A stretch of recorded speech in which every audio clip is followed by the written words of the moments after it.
all the single family rentals owned out there, about 3% are owned by institutions. If politicians really want to solve the affordability crisis, well, we got to go out there and build more inventory. It's going to be the most important thing. That's not an easy nut to crack, but like you got to come out there and you got to increase supply and do it in a meaningful way. I hope the direction of creating affordability, helping to get more people back on track for the American dream of home ownership. I think that is the right direction, and I hope we go more in that direction of build more homes and make things more affordable. Happy New Year, everyone, and welcome to our December monthly roundup for talking about trends and deals here in Colorado. My name is Chris Lopez. I'm the host for today, and I'm joined by two of our four panelists. We had, New Year's came, we're in January, and scheduling did not work out very well. But I'm very grateful that Troy Howell and Jeff White are here. How's it going, guys? Good, Chris. How about yourself? Doing great, man. Excited to kick off the new year and talk about some deals. So today, we're going to go through our trends. We're going to do a live underwriting analysis of a recent multifamily that Jeff is underwriting. We'll talk about a deal that's under contract in Colorado Springs, a duplex. And then we're going to go through some news articles and ask Troy to tell us what the heck is going on with interest rates.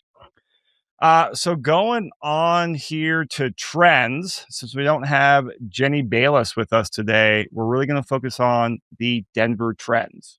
So I've got the DMAR Market Trends Report pulled up here for December. We're sharing the screen so you guys can see, but we will go through and talk high-level numbers. But I think it's good just to always start off with what is going on with inventory. So we ended December 2025 at about 7,600 active units of inventory, and November was about 10,500. So this time last year, we sat at about 6,900. So a little bit more than last year, about 10% more than last year, but just over a quarter lower than what we were seeing last month. Now, to me, I'm not surprised with the big drop-off inventory going from November, December, because we've seen a lot of people withdraw their properties from the market, I think with the intention of relisting in Q1 here. And I'm curious, what are your guys' thoughts on here? When you look at inventory, does this surprise you, Jeff? Did you expect more inventory, less inventory? What were you expecting? Yeah, so I like to look at, trends, of course, and this is a good example of year over year is more impactful than month over month. And it just tells me, more people, rates did come down, right, in 2025 relative to 2024. So I'm not surprised more sellers probably thought they could list a place for sale and maybe get it sold. What is interesting, though, a 10% increase, the way I look at that is really negligible. If it was like 30 to 40%, that would be more of a bigger sign of those sellers that have to sell. So 10% is kind of, an interesting thing, but nothing that stands out, like scares me. It's just like, hey, some sellers thought that it was still worthwhile to sell in the middle of winter, which is usually the worst time to sell. And I wonder how many of those when we get to next month that we'll see a decrease. Like, will January show a drop, or will January show a big increase because now everyone says, "Oh, new year, let's try to do early spring selling season and get this thing sold." So that's all it tells me there. And then, of course, the bigger thing on there is looking at or attached. So that's the one, Chris, that I see. Even though it's not as big, relatively speaking, as detached loans, 20% year over year is a bigger number. And that is not surprising because of what we know with HOAs and how hard people are trying to sell. And, people want to sell their condos, townhomes, but definitely having more trouble. So that one going up that much is not surprising. And then detached homes, pretty negligible compared to December 2024. So that's what I think. Troy, what are your thoughts on the inventory? Yeah, a little interesting on it, but I'm agreeing with what Jeff said, of course. But your take on it too. Then I've heard of it, and I had some personal experience with clients that have their houses on the market, take it off, and then they're going to relist it again here in the spring. So I think there's still a lot of anticipation and pent up expectations of better interest rates to come, and people are holding out to take advantage of that. So we'll see. Yeah, and I really agree with your point there, Jeff, that overall about 10% increase in inventory year over year. I was actually expecting to be higher than about 10%, just based on how inventory has been building. And I jumped down to this graph here, and this shows current active inventory with closed sales. So that green line is the active inventory, and the orange line is number of units that are closed. And you can see here, we currently in that big seasonality Yeah. dip, or that cliff where things drop off from the summer, the fall, and then things will start going up here as we get into the spring selling season. So we peaked about 14,000 inventory. Now we're around 7,600. And when you look at, like, take a step back and look at the 20-year historical context on here, we are still a long way away from where we were in, like, the 2008 great financial crisis and the recovery on there, where those were in 15, 20, 30,000 inventory at times. And even as our seasonality goes down, we're still well below the 10,000 mark. So I don't think we're going to see any type of crash. I think we've all been saying that for a while here. Yeah. But with the building in inventory, I think that will lead to continued price reductions, but also some great opportunities out there. Now, Jeff, we were talking about this right before we hit record on the podcast. We're recording this, about a week and a half into the new year. So we don't have any, like, hard data yet for, how the January stats are. But I think you made the comment that there was a flood of inventory coming online since January 1. Yep, that's correct. So, I look at my buy box or multiple buy boxes. One of them is the 2 to 4 unit small multifamily. And yeah, since January 1, it's been probably over 20 new listings. And it's not like there's a ton of 2 to 4 units out there. So 20 in a matter of, as of this recording, January 8th, is a ton. That's around almost 3 a day.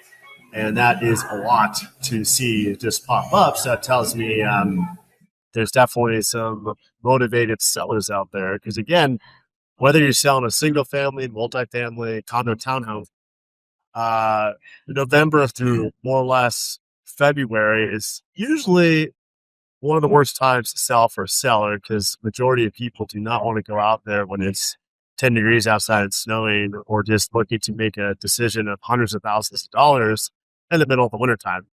So you have to account for seasonality risk. And sometimes people just have the wish price. Like, hey, I bought this duplex 3 years ago in 2024, 2023, and I just have to sell it. And let's see, I'll just throw out a number, see what I paid for it, see if I get that same price. And sometimes that works, but usually what you find with that is there has been some people that have overpaid, especially right towards the end when Troy saw rates around 4% in the first, second quarter of 2022. They bought right at that point. Then, you could argue to get that 4%, they probably had to overpay by 5 to 10%. So to get that price today with a 6 to 7% interest rate, depending on if it's house hacker or investor, you're going to find that they're not going to get that price. They're probably going to have to take a loss potentially, which is a tough pill to swallow for some investors. But, if you look at it more, hey, if you did it, bought it correctly, you cash flowed for a few years, you got the, 4 levers of, rent growth, a little bit of rent growth, appreciation, and tax benefits, depreciation, and little cash flow. You could argue, even if you took a little loss, you still made return on other ways. So it's not just price of goods. And that's for some sellers. If you're going to list in the middle of the wintertime, that's just the reality you're going to have to face. Yeah, I mean, there are some great opportunities out there in the 2 to 4 unit. We talk about inventory building, but 20 about 20 new small multifamily coming online the last, 7, 8, 9 days is, it's a mini flood, so to speak, for such a small asset class out there. And just a few days ago, we had our annual portfolio analysis mastermind. We talk about strategies that make sense. And one of the strategies we identified is that 2 to 4 unit range for residential, plus bigger multifamily out there as well. And so we're actually kicking off a lot more education and also deal making around 2 to 4 units, because there's going to be some great deals in 2026, probably pushing 2027 as well. So in early February, we are doing a webinar that will do a deep dive in the trends. We'll go through a couple deal underwriting analyses. We're also bringing back our deal alert emails for deals that we're seeing that look attractive. So if you want access to that, email us. We'll get you plugged in the email, but we'll start sending out deal emails, which we haven't in a while because, we just haven't seen the deals out there. But with this inventory coming line, we are. And as a sneak preview, Jeff is going to walk us through a deal that he has recently underwritten to actually go through the numbers and show people what they're seeing. And while I'm pulling that up, Jeff, I will give one anecdotal story here. So a couple weeks ago, I got a call from a commercial multifamily broker. I own a fourplex, and anytime there's activity around there, I get a couple phone calls from brokers just telling me and try and build a relationship. And a unit that is essentially across the street from mine. It was not MLS, but it was like a pocket listing of this broker. The seller was selling it for the price I bought mine in 2018. So that kind of shows you the price drop we've seen in fourplexes out there in small multifamily. So going back, 6, 7 years, and on paper, that's a few $100,000. Now, fortunately, I don't need to sell. I still have a great basis. I have great debt. It cash flows. Well, I never like seeing that. The other part of me says, wow, there's some amazing deals out there. I will continue to cash flow mine and sit out for quite a few years before I do anything. But I share that because, we're seeing deals at 2018, 2019 prices, which I never thought we would a couple years ago. So, Jeff, take it away, share your spreadsheet, and let's talk about some deals. All right. So we are using the Troy Howell Nova spreadsheet. Thank you, Troy. And this spreadsheet is fantastic because it shows you how to run both deals as house hacks or investment properties. So you can look at it multiple ways. We'll look at this deal as a house hacker, and then we'll compare it to investor to see the difference. So let's talk about it. So when you look at a house hack, let's just start there. What do you have to keep in mind? So first, you want to see what are your down payment? Like, what's your down payment? So when you buy a 2 to 4 unit property, in this case, it's a fourplex, you could use as low as 5% down conventional if you're willing to live there. And more importantly, when you look at it from living there, you want to just reduce your cost of living. That's going to be the reality unless you want to have a bunch of roommates. More importantly, the day you move out, when you get your unit rented, does that property cash flow? That should be your goal when you look at this type of spreadsheet, and that should be the goal for any house hacker out there, especially if you're doing lower down payment because you have higher leverage, higher risk. So you want to make sure you get the cash flow to cover any basis. And then we'll get into the investor in a little bit. So let's talk about the deal. So it's a fourplex deal. Purchase price, they just dropped it to go off what Chris has said. Motivated sellers. That one that was his neighbor just sold it for 2018 prices. This one, I don't know if they went that far low down, but they dropped it $139,000 from where it was listed 7 months ago. So this is a motivated seller at this point. So when you run the spreadsheet, you kind of want to just make the assumptions that, what is like a baseline rate. And when I start walking down, it's a $750 price right here. And then we do a 5% down. Thank you, Troy, for that.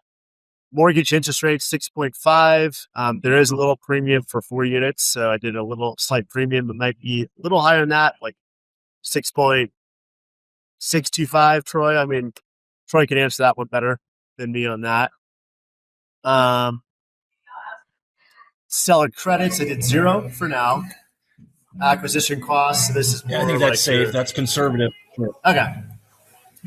So 6.5 is what we're going off of. Acquisition costs, that's like your inspections and appraisals, so 1,600. And then repair costs, I threw in 10K. It's pretty much rent ready. Obviously, it's an older building, but if you look at the pictures on it, you'll see it doesn't need a lot at first. Okay, so going down, you're going to self-manage this place, maintenance reserves, because it's a 100-plus-year-old place. I made this 8%. Usually I do 5. So a little higher here. 8% of the gross rents, taxes, insurance, water, sewer, trash, all these utilities. You're going to have to pay for all of them as a landlord, except your electric and gas. You could, have the tenants in the other units pay for those. But you are living in one unit for the first year, so you will pay for electric and gas yourself and internet right down here. All right, so going down from the data I was able to gather, they were renting the upstairs. So it's 2 units upstairs, all one fourplex, all 1 bed, 1 bath units, 2 units up, 2 units down. They were getting $1,700 per unit upstairs, $1,600 per unit downstairs. So right near South Broadway, the Denver, kind of near 6th Avenue, South Broadway corridor. So fantastic spot to attract a lot of tenants and a lot of jobs. So to be more conservative, I ran all the numbers just off the lower amount of 1,600, and then so the house hacker taking the bottom unit, so you're getting $4,800 gross rents, and then after move out, to re-optimize it, you would switch out to Section 8 at 1,754, and then find a tenant for your unit at 1,600. So your gross rents are 6,708 after move out. And then the other assumption to keep in mind, I did vacancy at 2%. And if you're a really good landlord and you screen well and you start the process earlier, you could get that easily to 1% if you're good. So going through kind of the way to look at it. So you have your first year while you're stabilizing it or like living there, you're looking at monthly cash flow negative $1,338. What does that mean? That means you are paying $1,338 to live in your own 1 bed, 1 bath unit in South Broadway. I would say Troy and Chris, do you say that's a pretty good deal for a 1-bedroom unit, South Broadway, for your own space, and you get to own the asset? Yeah, I'd say so. Yeah. Nice. Yeah, for sure. Absolutely. Right. And then the day you move out, you rent your other unit, and you can see it hits the metric, right, of $521 per month net cash flow and $6,256 more or less year 2. So cash on cash return, this is the metric I like to look at, 9.39, more than cap rate for a house hack. 9.39% cash on cash return.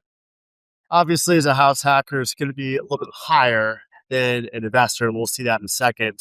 But Troy and Chris, would you say if you were 22 years old, 25, 30, a single person, and this could be like your first deal and you could cash flow after move out, would you be interested in something like this?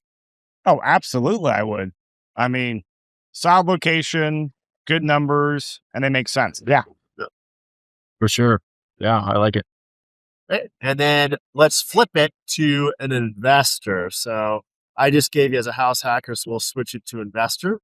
The only difference with investor and Troy, true or false, if it's a 2 to 4 unit investment property, they have to put 25% down. Is that correct? Unless you go off the beaten path, but that's kind of the sweet spot for pricing on a multi-unit investment property purchase. So I'll change this to 25. And what interest rate, Troy, should I put? Probably like a 7 or 7.25 for investor. You can put 7.25 be on the conservative side, but realistically, it could be better than that. Okay. So let's just say no seller credits again, very conservative. Just for numbers' sake, 7.25, I think. Run the numbers On a very, 30.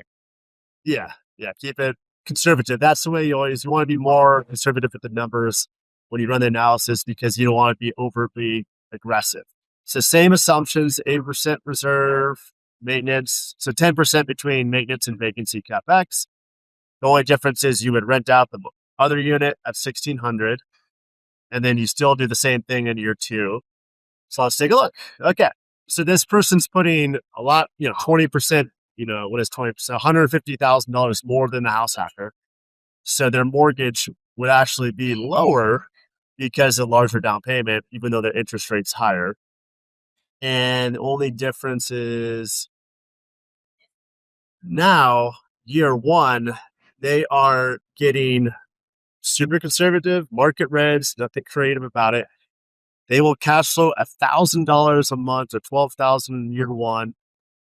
And cash on cash return, this is the metric these 2 metrics I do look at for investors. So 5.75. So Chris, when you look at your commercial deals, what are the cap rates and cash on cash returns for those? Usually quite all over the place depending on location, but for Denver Metro.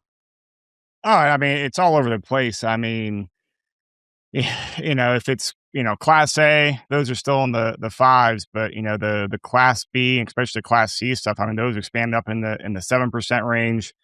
Cash on cash is extremely tough out there where debt's at.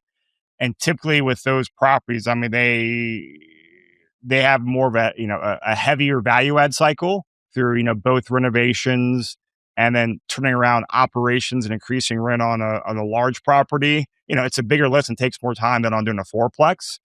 But even after, a year and a half stabilized, it might be, mid, 4, 5, 6% cash on cash return, projected cash on cash return range.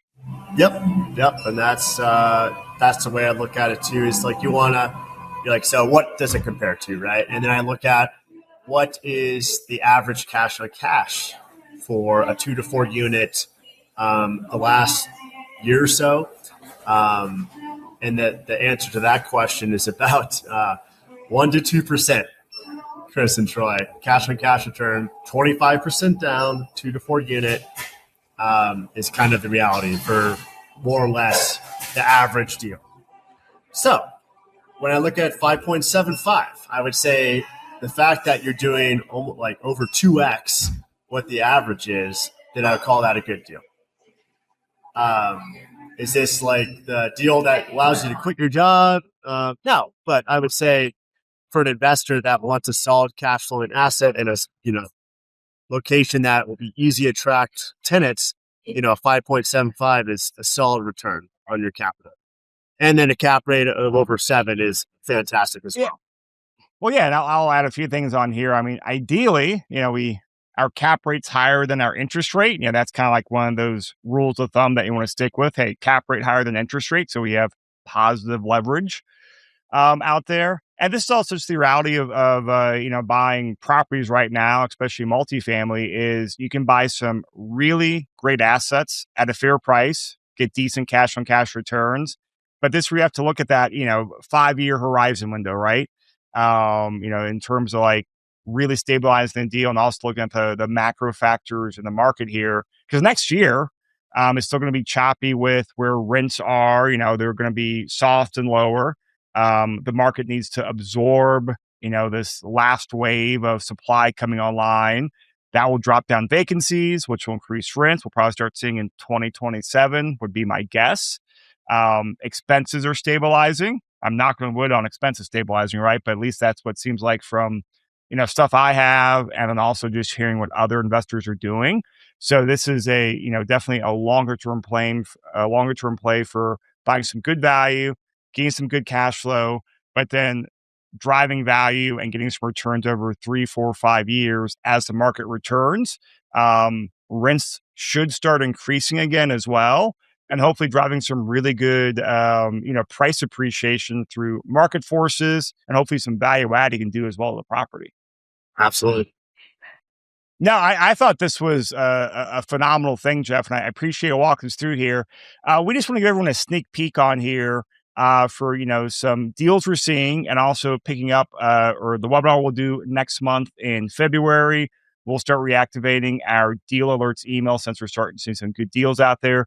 Come watch those. Come see the emails. Come see what type of deal flow is out there, if it makes sense for where you're investing at right now. But let's slightly talk about some differences here. So you guys have a deal you're working on in Colorado Springs, and this is a new construction duplex. So the two big differences here is we're going from Denver to Springs and going from a resale property down to a new construction. Now, we have talked quite a bit about some opportunities in like single family new construction. You don't see a lot of like duplex or multifamily new construction, unless it's that 300 unit, class A stuff. You don't see a lot of that. So, Jeff, give us the overview of this deal you guys are working on down south. Yeah, so it's a new build community of duplexes and some single family mixed in too, but like I would say 20 duplexes, which is extremely rare, right? Because usually new builders don't really do small multifamily, right? And the nice thing too is this buyer profile didn't want most 2 to 4 units, even in Colorado Springs, which is a little bit newer, are still 30, 40, 50 years old. So what does that mean? That means they look like they're 30, 40, 50 years old. And for a lot of people, they're coming from like a nice apartment that's class A type finishes. And now they have to transition to, a class C type looking place. And that's a big jump for some people. And this buyer profile, he wanted something a little more ready to go, willing to pay a little premium. Of course, there's going to be a premium for a duplex. That's new build. But he is okay with that because he's like, I can move into it. I can get higher rents. And I don't have to do anything. I could, and the even better part is the VA loan option that this particular buyer had. Troy, why don't you talk about first what VA loan is, the high level of how it works, but also you shared with me, and I never knew this, a different rule that VA loans have for occupancy rules compared to conventional. Yeah, VA is an awesome loan. It's probably the best loan, in my opinion, with all the mainstream loan products that are out there from FHA, Fannie Mae, Freddie Mac. If you have the eligibility, that's kind of the key. You've got to be eligible for the VA, so you have to have some form of service that you've completed and received your certificate of eligibility. So with all that said, yeah, the occupancy thing is awesome. I mean, they have some interesting quirks that diverge from the other agency programs considerably. And one of those, Chris, that we were talking about before the recording was, and Jeff and I have talked about this, is the occupancy requirement. All the Fannie Mae, Freddie Mac, FHA require you to occupy within 60 days. So when you buy a multi-unit, you've got to be able to occupy a unit within 60 days. And Jeff and I have had situations where the thing's fully rented out, and they might have to buy out one of the rental units in order to get the borrower in there within 60 days. And we need to have that documented for the file for occupancy to be eligible for the minimum down, right? So with VA, their rule is as long as you occupy within 12 months. So on this particular deal, it's fully rented out, which is awesome. The first lease doesn't expire until April. So essentially, he's going to go in, and with a VA, you can do 100% financing on a multi-unit, do 100% financing, and be a landlord for the first several months of ownership. He'll collect all those rents before he needs to move in. So, we'll not need to let underwriting know which unit he plans to occupy. And I think there's one unit that becomes vacant in April, and the other unit is not until, I think, November. And technically he could wait until November if he wanted to take occupancy of the property. And so that would change his numbers considerably. Not too many assets you can go out there and buy with 100% financing and collect all those rents in the meantime. I wish I could get a loan like that. Yeah, just but hey, that's some time. in the I would military, say, Chris. but yeah, big thank Enlist. you for him servicing the country, right? And that's one Yes. of the rewards they go, one of the perks they get. Hopefully, go out there, For use sure. it, build wealth for them, their family, or future family. Uh-huh. So, I got a couple questions on this deal and just kind of some trends in general. Jeff or Troy, I'm curious if you guys know.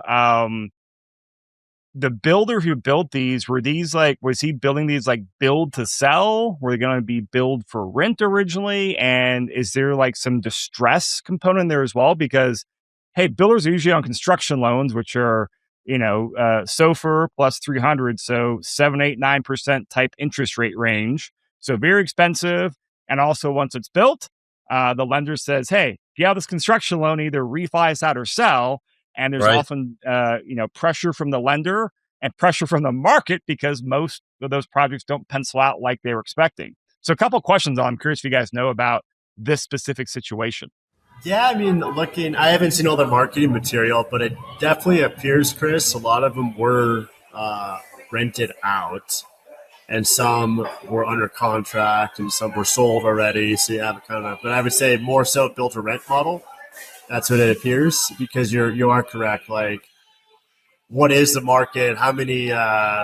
When builders build stuff, they don't usually think of a duplex, right? Because most people don't want to buy a duplex; they want to buy just their own place, whether it's a townhome or a single family house. So this one definitely more build to rent model, which is kind of surprising once I think about it, because I know you've done a couple podcasts on it, and they're usually out of state on the lower end of like lower cost markets compared to Colorado Springs. So that's where kind of different, right? And luckily we have a buyer that has that flexibility, and these leases don't go till, if it was a normal buyer, there might have been an issue qualifying for this because the 60-day rule. So that's where the the alignment between the buyer and the products for sale is really nice balance, because if we didn't have that, it would have been a tricky deal to get into, because most buyers wouldn't qualify, or they'd have to do investment type property at 25% down. So that's where it worked out, like a perfect match between the two. And yeah, it doesn't appear, you're right. Like they were not vacant. I don't think any of them were vacant. They're all rented already or sold. So, I mean, just goes to show there is, a lot of opportunities popping up in the market out there. And especially in, Denver and Colorado Springs, that's where we do our majority of investing and deal making. And also, I think some of the stronger rental markets here in the Front Range. But lots of great opportunities out there in that 2 to 4 unit range. So get plugged in our webinar coming up soon. And also get plugged into our deal alert emails just to see more what's going on out there. If you have any questions or properties that you're looking at, let us know. We're happy to discuss it with you. But Troy, I want to pivot over to you and talk about interest rates. I have seen some headlines. I have seen some, graphs, from just various email lists I'm on as well, where it looks like 30-year conventional interest rates are kissing 6%, or maybe they were last week. But like, where interest rates at? And what does the data that you follow, what's it predicting here for 2026? Yeah, the predictions are still for some more downward pressure, is what I'm seeing and hearing from the sources I subscribe to and follow. I was just looking at a chart going into this recording, and last year, January 16th, per Freddie Mac's average interest rate website, which is an aggregation of national interest rates that they see come through to them. It doesn't necessarily build in the cost or the what was paid to buy the interest rate, but the average that they're just seeing. And January 16th of 2025, it was 7.04. And as of today, just about a year later, it is 6.16. So to your point, we're kissing right on that 6. And actually, with some of the deals that Jeff and I have worked on, with a little bit of money spent to buy down the interest rate, we're seeing upper 5s. This VA deal that we were just talking about, we will most likely be in the low 5s. We, with again some seller credit coming in to help pay for the interest rate buy down, we might be seeing 5.25. for a 30-year fixed VA. FHA and VA tend to be better, but almost a full percent down from a year ago, which is great. And I think there's still a little more to come with the improvements. There is one chart. I'm going to share my screen here. This is the thing I just bookmarked when I was reading over last week or so. But this is a website I'm sharing from marketwatch.com, and they're pulling data source from the National Mortgage Database from the Federal Housing Finance Agency, FHFA. But look at this. The share of homeowners with a 6% plus mortgage rate now exceeds those with sub 3%. So maybe we'll start seeing that lock-in effect go away here. So this red line is the 6% rate origination. The blue line on this graph is 3%. And it looks like maybe in Q4, or I'm sorry, in 25 here, that they crossed, where now we have more mortgages at 6% than sub 3%. This surprised me. I thought there were still more 3%. I thought the lock-in effect would be longer. I don't know if you got any data or insight in that, Troy, but this chart just surprised me when I saw it the other day. Yeah. And to me, it just brings home the point that it's, the COVID hangover, and it's just taking a little bit of time to unwind itself and to normalize it, because COVID, with those artificially low interest rates, which were stellar and great, and we loved those when we had them, definitely has had an impact on the markets for mortgage interest rates, which obviously has a big influence on our real estate market. All right, so we've got one more item on the docket here, and this was, I think, yesterday or maybe the day before, but President Trump talked about banning Wall Street or institutional buyers from buying single-family residences. So not outlawing from being landlords, not outlawing them from having apartment buildings, but buying single-family residences. Troy, what's your reaction to that? My initial reaction is that's good, because we want to try to keep those people from soaking up the market, because we already have a bit of an inventory issue. To some degree, obviously, the inventory has been expanding and growing and more normalizing. But for those times when we have low inventory, you don't want them sucking it up, and which creates increase in value. So, I mean, there's pros and cons, and this just depends on how you look at it. But overall, I think it's somewhat good without having a lot of research into it. But to me, it sounds overall reasonably good. But is it really going to do anything? Is it really going to happen? That's always the question you got to ask with some of these things that get thrown out there. Jeff. Yeah, a question that just like Troy alluded to. So I think it's also kind of broad, right? Does that mean 100 homes they own? Does it mean 1,000? Does it mean they have to sell them if they have, because obviously in what markets have the largest institutional investors? So that's like, hey, if I know like Atlanta is a big one. If I was an investor in Atlanta, and I know there's a bunch, I always get confused, Chris. Is it BlackRock or Blackstone that owns all the homes? BlackRock. BlackRock. Okay. I think it's BlackRock. Yeah, because there's two of them, and I get them confused sometimes. But if they have to sell, imagine, let's say we were in Atlanta right now, and there's 1,000 homes that BlackRock has to sell basically right away. 1,000 homes in the market, that's a huge chunk. I don't know Atlanta, anything like that, but just think about that. Imagine if our inventory went up 1,000. And what's the reality? They're going to sell it to, are they going to sell it to another non-institution investor? So there's a lot more questions, and I do think it's more kind of planning ahead to say, I'm solving the affordability house. I represent the little guy, so I'm trying to get rid of these bad, evil corporations buying all these homes. So vote for me in the midterms. That's what I think it's more about. So when I've seen data on institutional buyers, it's usually someone that owns 1,000 or more units or 1,000 more homes has kind of been the cutoff that I have seen that helps label them. But the most recent number I saw was that of all the single family rentals owned out there, about 3% are owned by institutions. Not 3% of the overall housing inventory, 3% of single family homes. The vast majority, I forget, it's like 85 or 90% type range, are mom and pop landlords, right? People like us on the call and the people that follow the podcast and people we work with, right? They are the vast majority of people that own and manage single family rentals. So even if this does come into effect, I don't think it's going to have any meaningful impact. I think it's more just, helping with midterm elections coming up. I mean, if politicians really want to solve the affordability crisis, well, we got to go out there and build more inventory is going to be the most important thing. Of course, building more inventory, that's not an easy nut to crack. But like you gotta come out there and you gotta increase supply and do it in a meaningful way. So I doubt this will get passed. Is kind of my guess.